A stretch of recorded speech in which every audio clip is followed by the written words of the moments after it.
କଥାରେ ଅଛି କଟକ ନଗର ଧବଳ ଟଗର। 52 ବଜାର 53 ଗଳିର ସହର କଟକର ପ୍ରତି ସାହି ବସତି ଓ ଗଳିରେ ଥାଏ କିଛି ନିଆରା ପରମ୍ପରା ଓ ଇତିହାସ। ସେହିପରି ଓଡ଼ିଶାର ପ୍ରାଚୀନ ରାଜଧାନୀ କଟକରେ ଏକ ଏପରି ଶୈବପୀଠ ଅଛି ଯାହାକୁ କଟକର ଲୋକନାଥ ମନ୍ଦିର ମଧ୍ୟ କୁହନ୍ତି। ଯେଉଁପରି ପ୍ରଭୁ ଲୋକନାଥ ଶ୍ରୀକ୍ଷେତ୍ର ପୁରୀରେ ବିଦ୍ୟମାନ ଓ କେଉଁ ଅନାଦି କାଳରୁ ପୂଜା ପାଇଁ ଆସୁଛନ୍ତି, ସେହିପରି କଟକର ଏହି ଶୈବପୀଠ ମଧ୍ୟ ଅତି ପ୍ରାଚୀନ ଅଟେ। ଭିଡ଼ିଓରେ ଆଗକୁ ବଢ଼ିବା ପୂର୍ବରୁ ଆମ ଚ୍ୟାନେଲ ଆର୍ଯ୍ୟବର୍ତ୍ତ ଭାରତ ଓଡ଼ିଆକୁ ସବସ୍କ୍ରାଇବ୍ କରିବାକୁ ଜମାରୁ ଭୁଲିବେ ନାହିଁ। କଟକର ଏହି ସୁପ୍ରସିଦ୍ଧ ଓ ପୁରାତନ ଶୈବପୀଠଟି ହେଉଛି କଟକର ବକ୍ସି ବଜାରରେ ଥିବା ବାବା ଅମରେଶ୍ୱରଙ୍କ ମନ୍ଦିର। ପ୍ରଭୁ ଲୋକନାଥଙ୍କ ପରି ବାବା ଅମରେଶ୍ୱର ବର୍ଷକ ଯାକ ଜଳଛାୟାରେ ରୁହନ୍ତି ଓ କେବଳ ପଙ୍କୋଦାର ଚତୁର୍ଦ୍ଦଶୀ ଦିନରେ ଭକ୍ତମାନଙ୍କୁ ଦର୍ଶନ ଦେଇଥାନ୍ତି।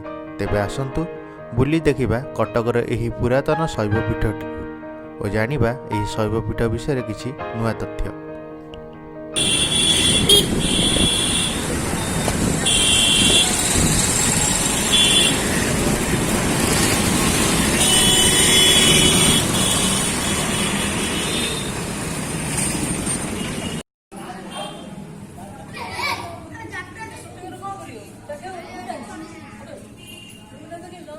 ପଳେଇଲେ ନନା ନନା ଆସିବେ ତମ ମନ୍ଦିର ଆগে ଫଟୋ ଉଠେଇ ଦିଅ।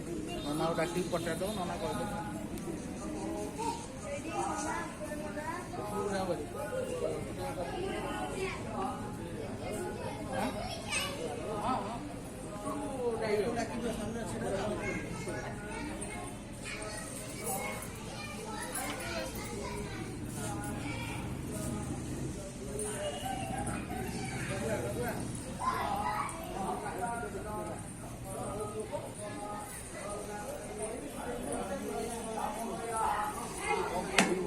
এইপଟେ ବୁଲି ଯାଆନ୍ତୁ।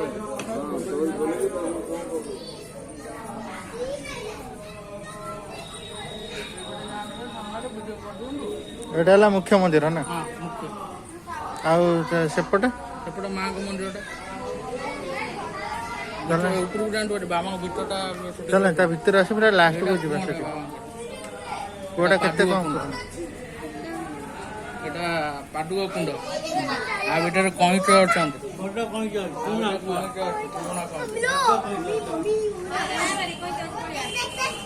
ହେଲା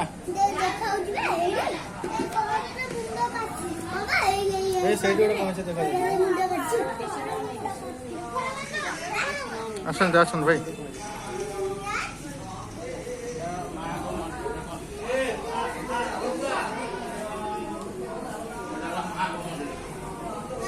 ପହଡ଼ ପଡ଼ିଗଲାଣି।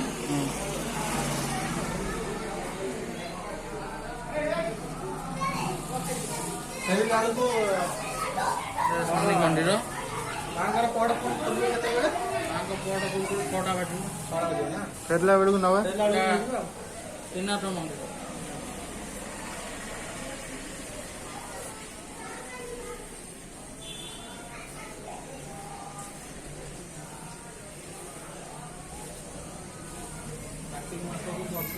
ମାସକୁ ଥରେ ଲାଗେ ଆକାଶ ଦୀପ। କାର୍ତ୍ତିକେଶ୍ୱର ମନ୍ଦିର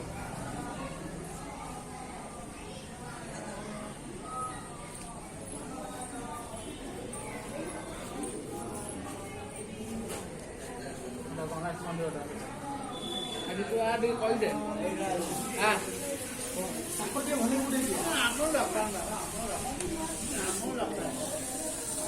ଏଇଟା ଗଣେଶ ମନ୍ଦିରଟା। ଗାମୁଛା ପିଲା ବାଲା ଟିକେ ଭଲ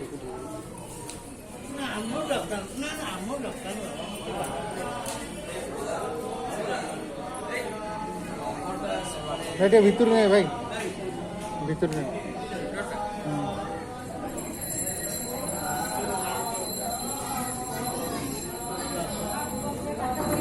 ଗଣେଶ ମନ୍ଦିର ନା? ଭିତରକୁ ଯୋଉ ମୁଖ୍ୟ ମନ୍ଦିର ବାବାଙ୍କ ଭିତରୁ ତ ଯାଇ ହବନି। ଏଇଠି ତ ଉଠେଇବା ଆପଣ।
ସବୁ ପହଁରା ପଡ଼ିବ।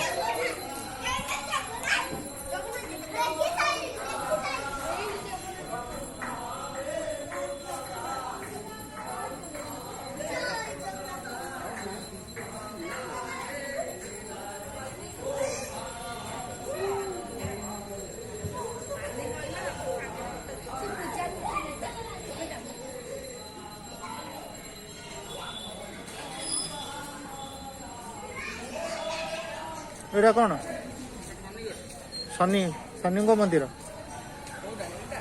ଏଇଟା ବାବାଙ୍କ ମନ୍ଦିର, ଏଠି ବି ଶିବ ଅଛନ୍ତି।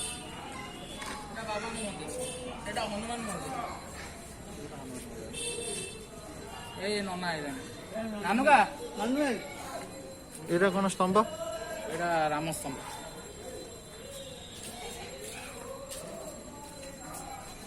ଏଇ ନନା ଆଇଲାଣି। ଏଇ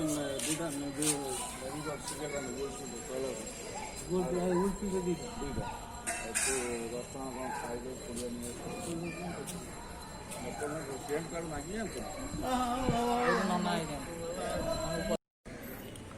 ମୋ ନାଁ ନରେନ୍ଦ୍ର କୁମାର ଦାସ, ବାପାଙ୍କ ନାଁ ଦୁର୍ଗା ଚରଣ ଦାସ। ଆମର ଏଠି ଆମ ପୂର୍ବପୁରୁଷ ଏମିତି ପୂଜା ଅର୍ଚ୍ଚନା କରି ଆସୁଛନ୍ତି। ଆମେ ଏଠି ମାନେ ସେବାୟତ, ମୁଖ୍ୟ ସେବାୟତ। ଠାକୁରଙ୍କର ଜମି ବାଡ଼ି ସବୁ ତାଙ୍କର ମାର୍ଫତଦାର, ଆମ ବଂଶଧର, ଦାସ ବଂଶଧର। ଏଇଟା ବହୁତ ପୁରାତନ ମନ୍ଦିର। ଇଏ ପାତାଳପୁର ଆବିର୍ଭାବ ମହାଦେବ। ଆମ ପୁରୀରେ ଲୋକନାଥ ଯିଏ, କଟକର ଅମରେଶ୍ୱର ସିଏ। ତାଙ୍କ ପାଦୁକ ବହୁତ ମହତ୍ୱପୂର୍ଣ୍ଣ। ଯେଉଁମାନଙ୍କର ସବୁ ପ୍ରକାର ଅସୁବିଧା ଦେହର ବା ଶରୀର କୌଣସି ଦେହ ମୁଣ୍ଡ ହେଲେ ବା ଦେହ ଖରାପ ହେଲେ ଏଠିକା ପାଦୁକ ବେଲପତ୍ର ଖାଇଲେ ତାଙ୍କ ଦେହ ପାଇଁ ଭଲ ହେଇଯାଏ। ଆଉ ଠାକୁରଙ୍କର ଏଇଟା ପୁରା ଜୀବନ୍ତ ଠାକୁର। ଏଠି ଠାକୁର ଯେଉଁ ଅଛନ୍ତି ଭିତରେ ଶିବଙ୍କର, ସେଠି ପାଣି ଫୁଟେ, ଠାକୁର ନିଶ୍ୱାସଟା ମାରନ୍ତି, ସବୁ ଲୋକ ବି ଦେଖନ୍ତି। ଆଉ ଏଠି ଜାଗର ହୁଏ। ପଙ୍କକଡ଼ା ଏକାଦଶୀରେ ବର୍ଷକୁ ଥରେ ଠାକୁର ଦେଖା ଦିଅନ୍ତି ପଙ୍କବାଡ଼େ। ତାପରେ ପୁଣି ପାଣି ହେଇଯାଏ। ଶିବରାତ୍ରି ପରେ ପୁଣି ମନ୍ଦିରରେ ଜଳଶୟା ହେଇଯାଏ। ଆଉ ଏଠି ଶୀତଳ ଷଷ୍ଠୀ ହୁଏ, ଶିବ ବିବାହ ହୁଏ। ଆଉ ମାଆଙ୍କର 16 ପୂଜା ଭେଷ ବି ହୁଏ ପାର୍ବତୀଙ୍କର ଦଶହରାକୁ। ଆଉ ବାକି ସାବିତ୍ରୀ ହୁଏ, ପୁନେଇ ପର୍ବ, ସଂକ୍ରାନ୍ତି ଯେନ୍ ଲୋକ ଆସିବା କଥା ଆସନ୍ତି। ବହୁତ ପୁରାତନ ମନ୍ଦିର। ଆର ଦିଗରେ ମାନେ ଆର ଅମରେଶ୍ୱର ମନ୍ଦିରର ନାଁ ପାଞ୍ଜିରେ ବି ବାହାରିବ। ଆପଣଙ୍କର ପୁରୀ କୋହିନୂର ପାଞ୍ଜିରେ ଯେନ୍ ସବୁ ଶିବ ପୀଠର ବାହାରୁଛି, ସେମିତି ଶିବ ପୀଠର ବାହାରିବ ଅମରେଶ୍ୱର ମନ୍ଦିରର। ଆଉ କୌଣସି ଆମେ ଗଭର୍ଣ୍ଣମେଣ୍ଟରୁ କିଛି ସହାନୁଭୂତି ଆମେ ପାଉନାହିଁ। ଗଭର୍ଣ୍ଣମେଣ୍ଟ ଏଠିକା ଟ୍ରଷ୍ଟି ଦେଇଛି 2 ବର୍ଷକୁ ଥରେ ଇଣ୍ଟରିମ୍ ଟ୍ରଷ୍ଟି ଚେଞ୍ଜ ହେବ, କିନ୍ତୁ ସେ ଟ୍ରଷ୍ଟି କୌଣସି ସହଯୋଗ ନାହିଁ। କି ଗଭର୍ଣ୍ଣମେଣ୍ଟ ଆମ ଯେଉଁ ଜମିବାଡ଼ି ଥିଲା ଗଭର୍ଣ୍ଣମେଣ୍ଟ ନେଇଯାଇଛି, ତାକୁ ତାର ବି ଆମେ କିଛି ପାଉନା। ଖଞ୍ଜା ଆମେ କିଛି ପଇସା ପତ୍ର ପାଉନୁ, କି କିଛି ସହଯୋଗ ନାହିଁ। ଯାହା ଭକ୍ତମାନେ ଦିଅନ୍ତି ତା ଇଏରେ ମନ୍ଦିର କାମଧନ୍ଦା ହୁଏ, ମନ୍ଦିରର ଉନ୍ନତି ହୁଏ। ଆଉ ଆମେ ତା ଦେହରୁ ଦକ୍ଷିଣା ନେଇକି ଚଳୁ। ଆଶା କରୁଛି ଆଜିର ଭିଡ଼ିଓଟି ଆପଣଙ୍କୁ ନିଶ୍ଚିତ ଭଲ ଲାଗିଥିବ। ଭିଡ଼ିଓଟି ଭଲ ଲାଗିଥିଲେ ଭିଡ଼ିଓକୁ ଲାଇକ୍, କମେଣ୍ଟ, ସେୟାର କରିବା ସହ ଆମ ଚ୍ୟାନେଲକୁ ସବସ୍କ୍ରାଇବ୍ କରିବାରୁ ଜମାରୁ ଭୁଲିବେ ନାହିଁ। ଜୟ ଜଗନ୍ନାଥ।